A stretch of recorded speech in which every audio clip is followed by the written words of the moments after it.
Welcome to the Fast Five by Fear and Greed. I'm Michael Thompson, and good morning, Sean Aylmer. Morning, Michael. Today, in just 5 minutes, we're going to get an idea of what 2022 will look like. We've spoken previously about where we live and how we earn money, but what about how we spend it? Yes, we know that the pandemic created a lot of pent-up demand. People saved money that otherwise be spending on travelling and meals at restaurants and that sort of thing.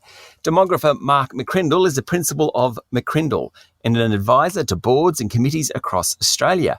Mark, how will we see money spent this year? Do you think it will continue to be spent online? Do you reckon it'll be back to bricks and mortar? Do you think there'll be a hybrid? How's that work, do you think? Yeah, it'll be all of the above there, because we have shown through lockdowns in the last couple of years that we can shop online, that it does work. And even the laggards who hadn't really given it a go have moved to a bit more of that grocery shopping online, a bit more of even the fashion shopping online. It's convenient. It's good returns policies and some cost benefits as well. So that's here to stay. However, we are tactile beings as humans. We like to go to the shops and feel it and look at it and touch it and have a chat. And so we still, for key purchases, will want to be in the bricks and the mortar. And that's part of the shopping experience. So that is here to stay as well. So our future will be hybrid, a little bit of both. What I found interesting over the Christmas period and the sales after Christmas was every time I'd go with my kids to buy something, I mean, I don't ever use cash. I thought I was pretty good just using a debit card. They wouldn't think of a debit card in a million years. They use their phone or their watch, depending on who they are. What's it mean for cash? What's it mean for debit cards, for that matter?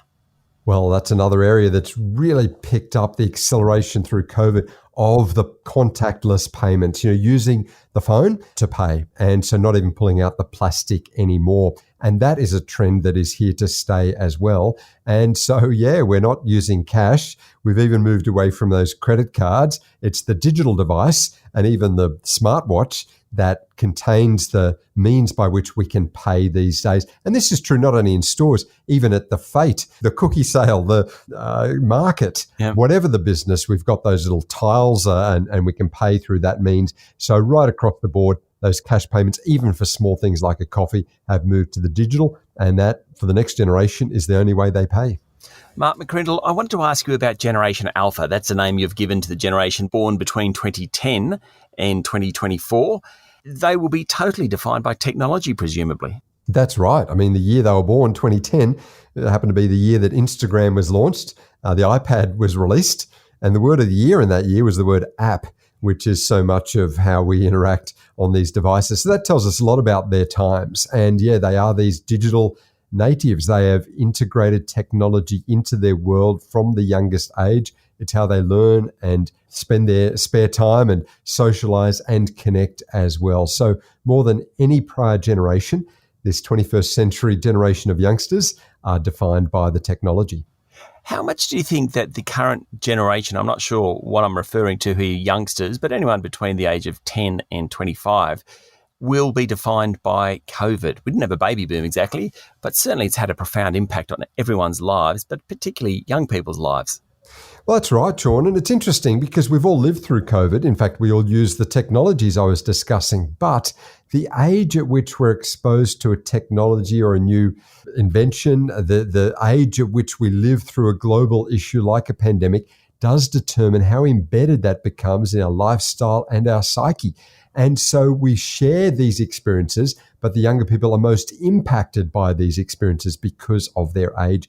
You think about a 6 or a 7-year-old, COVID has been a third of their life. It's been half of their living memory. Its impact will be massive. And I think there's a lot of positives to that, obviously a lot of insecurity and negatives, and we're aware of some of the mental health challenges, but positives because it's equipping them with the ability to innovate and to adapt and to use the digital and to be resilient, a little bit like the generations that lived through the Great Depression or the wars, created this conservatism to save up, to be prepared for the future, to adapt to whatever the season or the weather. And I think that is what we will see from COVID in this generation, having experienced it in their formative years.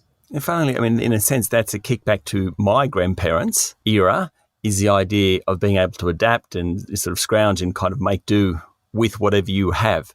I'm not sure that analogy quite works, but certainly they have to be ready for whatever hits them, in a sense, this generation, just like my grandparents' generation did. And that's a good connection point. They are a bit like their grandparents who were more conservative, appreciated stability and job security, recognized the economy doesn't always go up, it goes down. And that is a great thing that only comes through tough times, through adversity. So in some ways, they are like our grandparents, only with cyber currency and technology. I think there's great things in the mix that this generation brings. One final question. Do you think a 10-year-old will ever in the future be able to afford a house given house prices across the country?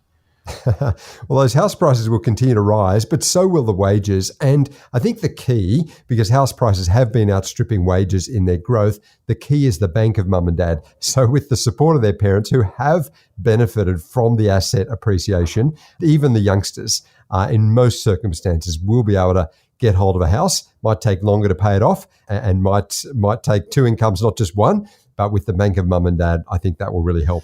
I don't think that's very good news, Mark. Thank you for talking to Fast Five by Fear and Greed. Oh, thanks a lot. That was demographer Mark McCrindle.